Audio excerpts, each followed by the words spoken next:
What do printers want when it comes down to politics?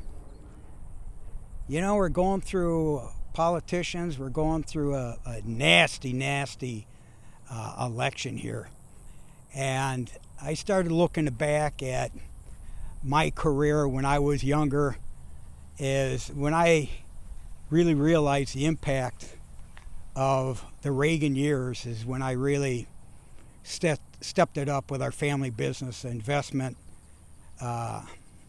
free enterprise, 3M,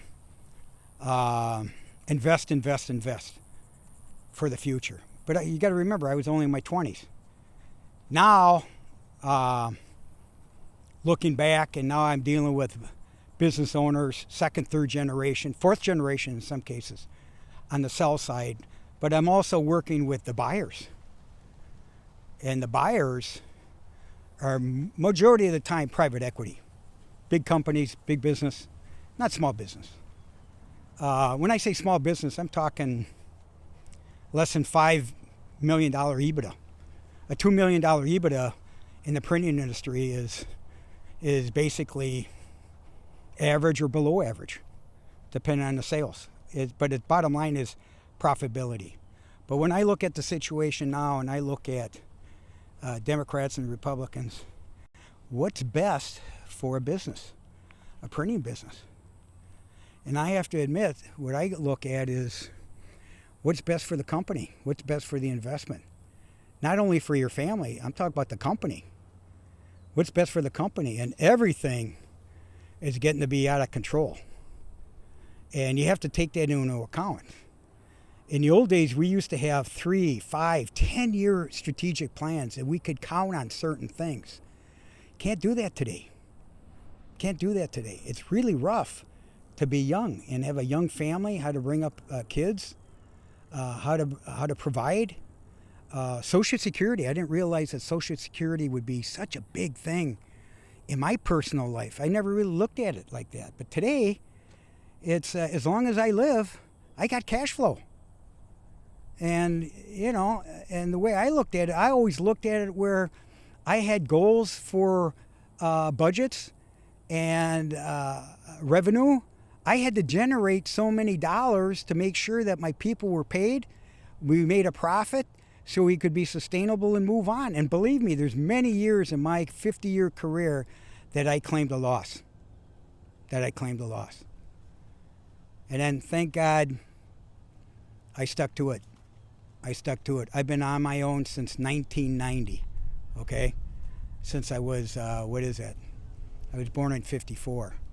So I've always looked at my family, providing for 3 children.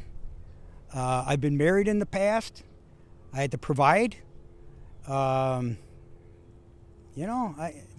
ups and downs. So when I look at the choices that we have in politics,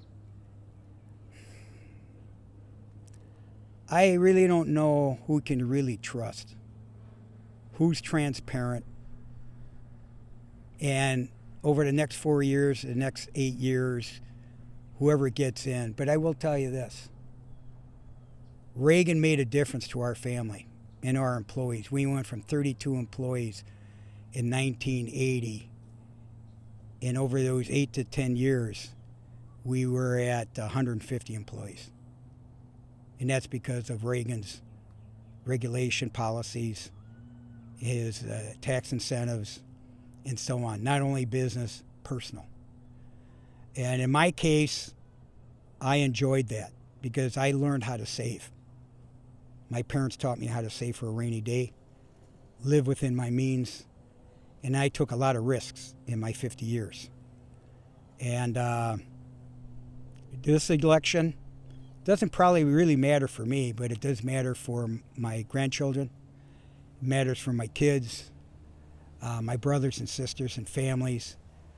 There's layoffs now in my family that we were, we're type of people that are blue collar, hardworking people, and always paid our taxes, okay? And we earned it, and we were proud to pay our taxes because we were raised by parents that were part of the greatest generation. A lot of rules have changed. A lot of power has changed. Classifications have changed. So my father always would say to us, in a harsh way, we took it as harsh, that we were selfish, that he would say, you know what, just take care of yourself. And after all these years, now that I'm in my 70s, it's kind of like, you know what, we took it the wrong way. What he meant was, you got to take care of yourself and take care of your family. Just be careful how you say it. And believe me, the politicians aren't going to take care of us. Okay, you got to take care of yourself.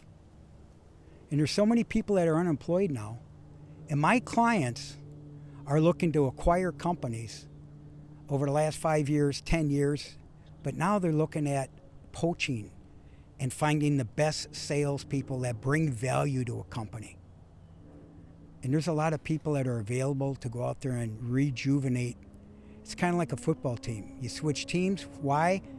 For more opportunity to win, for more money, and a better culture. That's what's happening. My clients aren't looking for people that are unemployed or have a resume. They're looking for people that are already working, already have a proven track record, that have clients that could move over. And don't be fearful of a non-compete. Non-compete, it's all negotiable, man. It's all negotiable. You make it happen. So I look at politicians, I look at what printers will do, and everybody's got a different story. But believe me, if you're thinking and doing things right, it's all going to work out. And just make sure you're not greedy. All right? And that's why I always come back to just keep your promises. Keep your promises. Know your value. I'll talk to you soon.